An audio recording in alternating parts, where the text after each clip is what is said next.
let's keep it a buck. Dirty boxing is dumb. I understand it's a new rule set, but they gotta figure their shit out and they gotta figure it out fast because the fighters are paying for it. Just watch Brian Battle's last knockout. Do you see how dumb this is? A striking sport that doesn't do knockdowns is crazy. I know they want to be different, but at this point, just get rid of the ground and pound. Have punches, elbows, implement the Muay Thai clinch, but start implementing knockdowns. It'll be less confusing, easier for the referee, and more entertaining. Look at this, bruh. He gets dropped, and he visibly doesn't want to continue, but the ref doesn't stop it. The other fighter's like, oh, I don't know what's going on. It's just weird, bro. But I do gotta say, the small ring is fucking fire. The worst thing about a lot of these MMA fights is that the octagon's too big. There's too much space. Like, these fighters can really run away the whole fight. There have been actual fights where you see fighters literally turn away from their opponent and run away and have space to do it. But you can't do that in a dirty boxing ring because it's so small. But with that, it being small and forcing the fight, you're gonna have a lot more clinches, which is just, that's kind of just a hard thing to combat. They just announced their next event, and it's gonna be in Houston, Texas, and January 30th. Now, they got Ben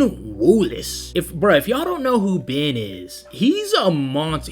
He's a beast. I think he fights MMA now, but really just from a kickboxing Muay Thai background, and his striking's fucking good. His opponent's just lucky that they're only doing boxing and elbows. Yeah, so that's the co-main event. The main event is Miss Jessie Jess. Now, she looked good in her previous performances, but to me, she looks kind of like Anthony Joshua when you're very textbook good. You know what I'm saying? Like, there's textbook good, and then there's unorthodox good, and then there's like just special you do you, and you're fucking crazy good. Now, Jessie Jess is like, she's good enough to get the job done. Doesn't have the heaviest of hands. In my mind, it'll probably be a boring fight. But did y'all see that Andrew Tate fight? And hopefully you didn't, because that was just straight garbage. But I gotta set this straight. People are saying that Andrew Tate got fraud checked, but like, how was he a fraud? He never claimed to be some really good boxer, and he hasn't fought in 10 years. He was a kickboxer, and that really played into his stupidity, because why did he hire a kickboxing coach for a boxing match? What are you doing? That's like me hiring a judo coach for a jiu-jitsu competition. It doesn't make sense, but it honestly doesn't surprise me because fighters do the dumbest things. That fight was terrible, and hopefully you didn't see it. Now, fight fans are claiming that the Yuri versus Roundtree fight is fight of the year. The fight was all right, I guess, but it did show you what to do in a third round when you're down the first 2 rounds. Most fighters just do this terribly, but Yuri did it so perfectly. Down 2 rounds, you go into the third, you have to fight a high-paced striking fight. Somebody's getting knocked out. You know that. You have to risk it. You're already down 2 rounds. You're gonna lose no matter what. You have to risk the knockout.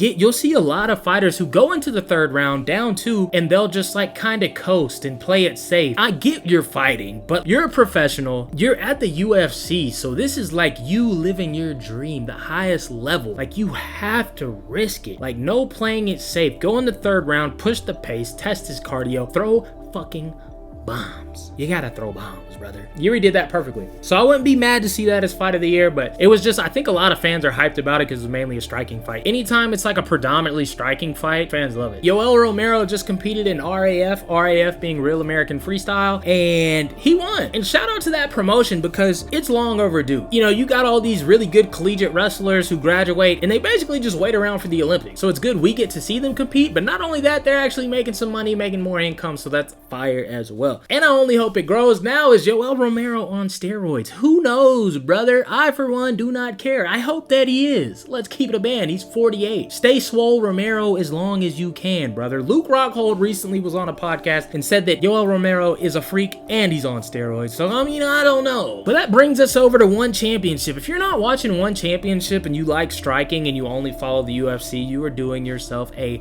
disservice, my brother. One Championship is fire. And in One Championship, there's a fighter named Yuki Yoza. He's a kickboxer from Japan, and he is the best fighter we've seen in a long time. Like, the only thing that's gonna beat him is old age. He just came in and dominated Pechnatong. Y'all probably don't know who that is. And Super Lick. You might know who that is, but those are the top Muay Thai fighters, and obviously he fights him in kickboxing, but still he just dismantled them and made them look silly. To break down some of his game plan, if you know what a calf kick is, he just uses that relentlessly. If you attack him, he calf kicks kicks you. If he attacks you, he lets off a crazy, unique combo you haven't seen before, so you don't even know how to defend, and then he calf kicks you. He's gonna destroy Haggerty, he's gonna destroy Rod Tank, bro. Put anybody against him in kickboxing and he isn't losing. And I hate that I'm gassing him up so much because I love to hate on fighters. It's my favorite thing, but I just can't find a reason to hate on him. The only thing I hate about him is his hair because it's straight, but it's still an afro, so it doesn't make sense in my head, but he's destroying everybody.